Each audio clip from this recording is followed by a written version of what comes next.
When was the last time you thought about putting on a sock?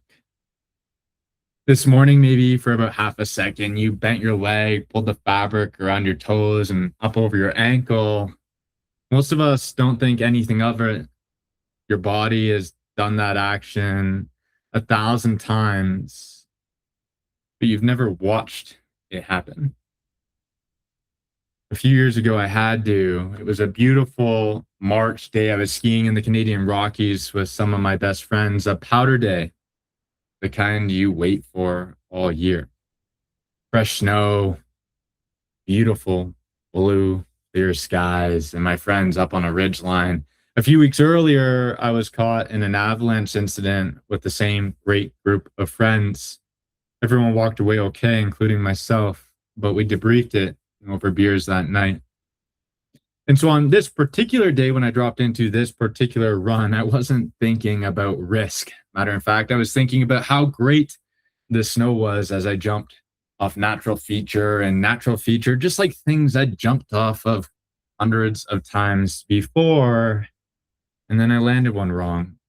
My right ski hit something under the snow, and my left ski kept going out in front of me, flailing like a wild banana. And the impact traveled up my right leg, and my quad collapsed, and I was stuck face down in the snow.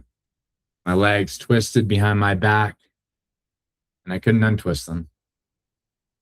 So I remember bending backwards, kind of like a shrimp, clearing the snow from my face so I could breathe.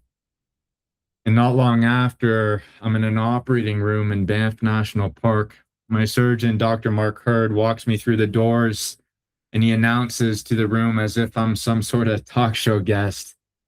Hello, everyone. This is Brandon. He's getting his right anterior cruciate ligament replaced today. I climbed onto the operating table, and then somebody put their hand on my right shoulder. I remember looking back. It was Ben, my anesthesiologist, and he asked me, "Are you ready to go to the moon?" I laughed as I started to count down from 10 with Ben. He had suggested that I wouldn't make it to 5. I made it to 2. And then I woke up kicking, convinced I was still on the mountain, that I was buried under the snow, fighting to get free. There was a bed sheet, and the nurse put me back under. Recovery was the part I didn't see coming. A few days after surgery, I'm sitting on the edge of my bed, and I realized I couldn't put on a sock. I couldn't bend my leg, I couldn't bend my knee, nor could I reach down to my toes. It's an act we do all the time, most of us anyways. An act I'd done all the time, and I'd never thought about it until I couldn't do what was once simple and unconscious. Here's what the research said I was walking into. Only about 55% of people return to their sport after an ACL reconstruction. That means 45% of people don't. 1 in 4 athletes under the age of 25 go on to injure themselves or tear their ACL again over the duration of their sport. And so those were the expectations I had going in. But I had also decided before I went into surgery that I wasn't going to be any one of those numbers. And so as soon as I got out of there, I did physio hours a day, every day for months.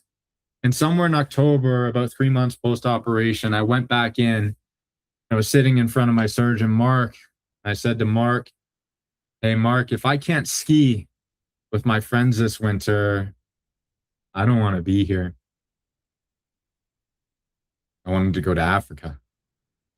And so I told Mark that, and he didn't say yes, but he also didn't say no.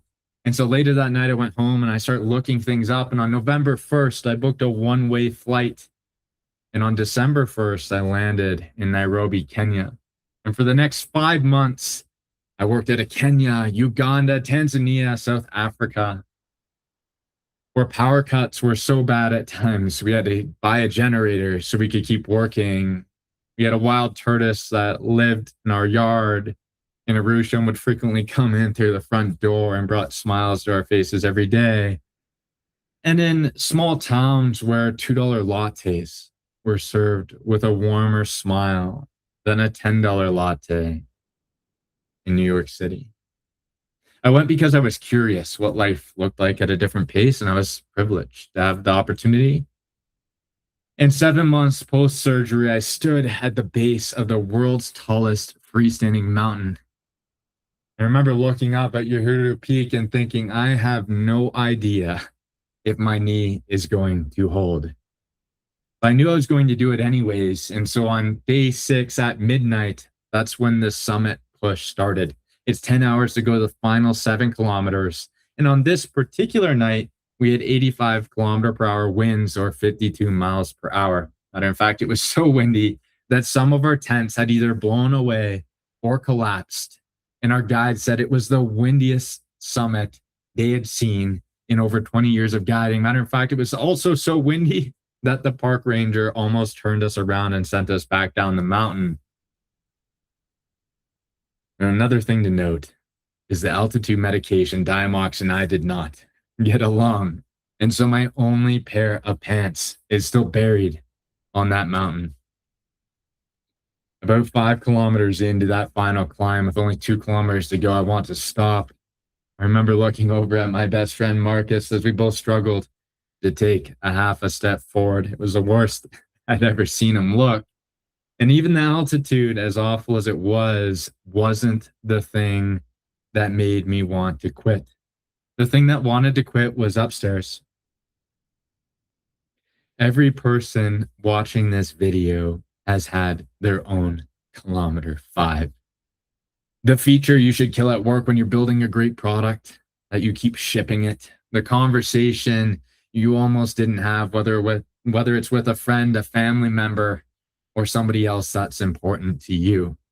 The thing you almost gave up on for reasons that weren't really about your body at all. I made it to the summit at 10 a.m. on February 24th, 7 months after the day I sat on the edge of my bed and I couldn't put on a sock. And here's what I took from that mountain. The body rarely fails first. And I've learned this lesson again and again, and I'm sure I'll continue to learn it. The mind does. And it's always our biggest struggle and our biggest competitor. And it's always trying to hold us back from the things we probably should be doing. And while many of you may never climb one of the 7 summits, that's fine. That was never really the point. Every single one of you has had a kilometer 5 this week, had one last week or a week before that, and we'll have one next week. Because the mountain is always in your head before it's under your feet. I'm Brandon Hayes. I love doing adventure and building great products that make people's lives easier. And I'm curious, what's your kilometer 5?